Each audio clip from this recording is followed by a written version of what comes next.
Anderson Cooper, AC 360, CNN weeknights 10 Eastern. But there was a real clear period around 1993, 94, about 2 years after diagnosis, where I just got it. I just accepted it. And I realized that, there's an old saying that my happiness grows in direct proportion to my acceptance and in inverse proportion to my expectation. It's just about, this is what it is, and so now what? And so once you were not in denial, you think you were happier? Yeah, absolutely. Because when you can look at the truth of something, then that's what it is. It is what it is. Now you have options. The only thing I don't have a choice about is whether I have Parkinson's. Everything else is my choice. And that's incredibly liberating. That's much more liberating than the physical constraints of this disease are limiting. Are there things that you particularly miss that you can't do? I mean, things that you say, God, I really just wish I could do this still. I truthfully know. You do everything. I do everything I ever did before. Yeah, I know.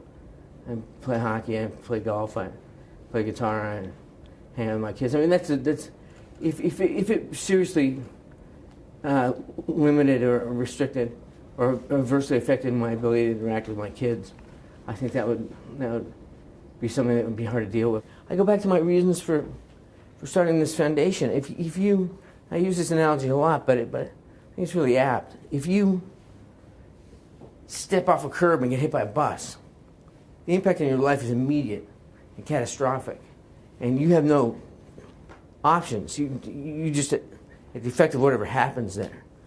And with Parkinson's, it's like you're crossing the road and you get stuck in the middle, and you know the bus is coming, and you can't get out of the way. So you can kind of freak out and you can kind of go, that bus is going to hit me at some point, even though you don't know how fast or how big or whatever, but you can be stuck in that result that this bus is going to hit you. Or you can use the time you have before the bus gets there to try to change the route. And that's what we try to do, methodically, but with a degree of urgency. Try to connect the dots and get this done. He's such a great guy. He's had this for 20 years now. You said he's had brain surgery actually to try to treat it. What other options are there? Well, so he had brain surgery on the right side of his brain, which controls the left side of his body. And he said he got a really good result at the time. But pretty quickly after that, the right side of his body started to get affected. So one option would be to do the operation on the other side. And I asked him about that, and he said he's just not quite ready to have that done yet. He wants the surgery to guarantee a little bit more than what it does right now, just taking care of symptoms. He gets good results with the meds. I know he has what's called dyskinesias, that movement that you saw him sitting there doing. But that's actually as a result of being medicated, as opposed to the medication not working. So the medications are working for him.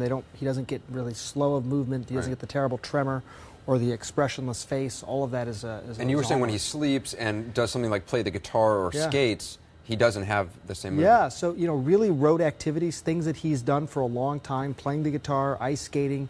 At sleep, most people with Parkinson's disease do not have the tremor because you're not activating any movement, and the brakes are sort of turned on in terms of the tremor. So, but when he wakes up, it immediately comes back. He has to put on these special shoes, the whole thing.